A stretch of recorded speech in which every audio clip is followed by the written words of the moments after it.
We're already looking back down into the Caribbean and the Gulf of Mexico, and earlier and more accurate. Those are two of the main words that we use here at AccuWeather, and we still are the only known source to have a high risk in this area. We issued that over the weekend. We did, and we're doing that so that you can be best prepared and stay safer. That's our passion here at AccuWeather, and we're highlighting that same general area, trouble brewing. This is the same area that Helene came out of as well. Now, what makes this, and I use the term, and you and I have been kept murky. This is a very murky setup. We know about the high risk. That we do know.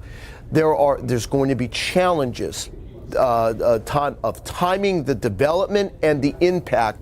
But again, as we've said from the get-go, Florida, Florida, Florida. Here's where we have the problem, Sean. It's just not one area we have to monitor. Yeah, that's why it's murky. It's a great description. It's not one particular area of concern. You can see there's an upper level area of low pressure here with some spin coming into the Caribbean Sea. There's lots of showers and thunderstorms off the west coast of Central America. And generally, there's going to be lowered pressures in this area. And it's from here that we think one or perhaps maybe two areas of consolidated thunderstorms can develop. Well, a lot of other sources are just giving you more moderate risk. What we're trying to do is we're trying to take it a step farther here. What are the scenarios, John? Listen, there could be more than this, but I think these are the two primary scenarios. Let's talk about them. Let's begin with that. Let's say the upper low, just south of Cuba. That's the main low. That's what we have to track.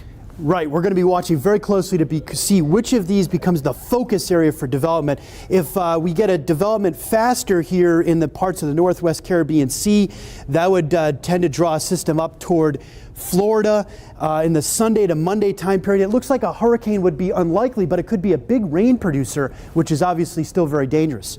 Now, then let's go to the second scenario, and this I think is the more dangerous scenario. That is, we have an area of low pressure in the eastern Pacific. Some of that energy gets into the Bay of Campeche.